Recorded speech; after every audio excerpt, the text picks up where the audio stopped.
प्रधानमंत्री नरेंद्र मोदी ने सोमवार को स्वतंत्रता दिवस के मौके पर राष्ट्र को संबोधित किया और उसमें उन्होंने कहा कि 2047 तक भारत को विकसित राष्ट्र बनाना है। विकसित देशों के समूह OECD से तुलना की जाए तो भारत अभी बहुत पीछे है। ये लक्ष्य कितना बड़ा है, विकासशील होना या विकसित होने में क्या अंतर है, इस पर चर्चा करते हैं। सर, पहला सवाल, विकसित राष्ट्र और विकासशील राष्ट्रों के बीच अंतर कैसे किया जाए, क्या अंतर होते हैं बेसिक? कई अलग अलग परिभाषाएं हैं, पर अगर आप सारी परिभाषाओं को अलग भी रख दें तो दो बहुत महत्वपूर्ण चीज़ें जिनके आधार पर कोई देश विकसित या विकासशील होता है, और ये बहुत स्थापित परंपरा काफ़ी आकलन जो काफ़ी समय से चला आ रहा है।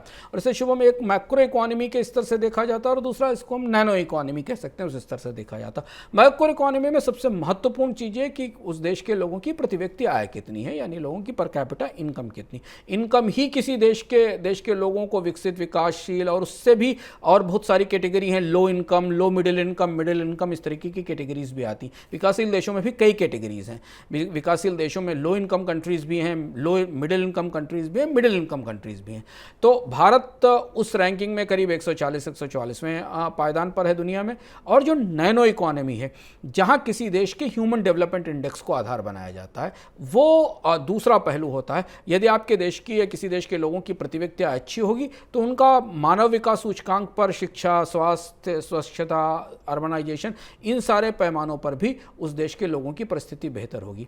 और ये दूसरा पैमाना, जहां भी भारत उस सूचकांक में 130वें 131वें नंबर पर नीचे है। ये करीब 194 देशों का सूचकांक है और शायद 189 देशों के आस का सूचकांक प्रति व्यक्ति आय के तौर पर मोटे तौर पर इस्तेमाल किया जाता है। ये दो पैमाने हैं जिन पैमानों के आधार पर हम भविष्य में किसी भी देश के विकसित होने की या डेवलप्ड होने की संरचना तैयार होती है। हमने हाल के दिनों में चर्चा की थी कि चीन इस कोशिश में था कि वो मिडिल इनकम इकोनॉमी के लेवल पर चला जाए। विकसित तो वो भी नहीं हो रहा था। चीन ने भी अभी अपने आप को डेवलप्ड कंट्री का एम नहीं किया। चीन की कोशिश ये थी कि वो लो मिडिल इकोनॉमी से निकलकर मिडिल इनकम इकोनॉमी के लेवल पर पहुंच जाए।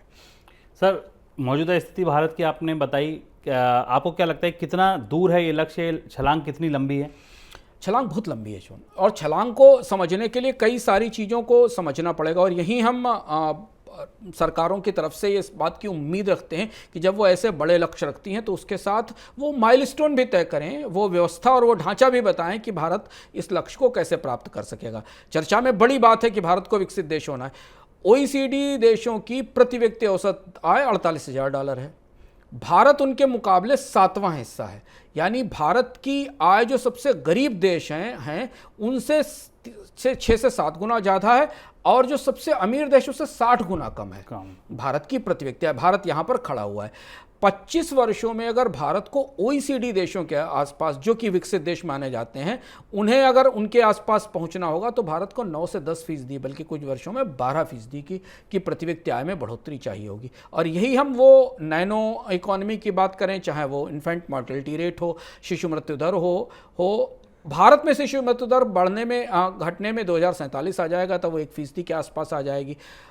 इसके अलावा एजुकेशन, हेल्थ सर्विसेज, बाकी और पैमाने, कुछ और महत्वपूर्ण आंकड़े जो हमको बताते हैं कि अगर आप गौर से देखें तो भारत की जो प्रति व्यक्ति आय का मौजूदा स्तर है, उस स्तर पर तो अमेरिका और UK पिछली सदी में थे, 19वीं सदी की शुरुआत में थे। और अगर आप एसेट्स के आधार पर देखें तो भारत में जो कारों की का परसेंटेज है वो 1915 में अमेरिका में था, भारत में 6 के पास हैं। अगर ओनरशिप, कारों की ओनरशिप देखें, रेफ्रिजरेटर की ओनरशिप, अभी NFHS का आंकड़ा हमारे सामने आया जो बताता है कि भारत में रेफ्रिजरेटर और की ओनरशिप अभी भारत में जितनी है 1945 में अमेरिका में वो थी। सेम एयर कंडीशनर्स के साथ स्थिति है, वॉशिंग मशीन के साथ है, टीवी के साथ है, कंप्यूटर के साथ है। इनका हम जिक्र इसलिए कर रहे हैं क्योंकि यही तो आपको विकसित देश में बेहतर जीवन स्तर हो, लोगों की बेहतर आय हो, उस स्तर पर ले जाते हैं। तो भारत में अभी केवल 6% लोगों के पास कारें हैं, और भारत की तब भी ऑटोमोबाइल इंडस्ट्री भारत की काफ़ी बड़ी इंडस्ट्री है।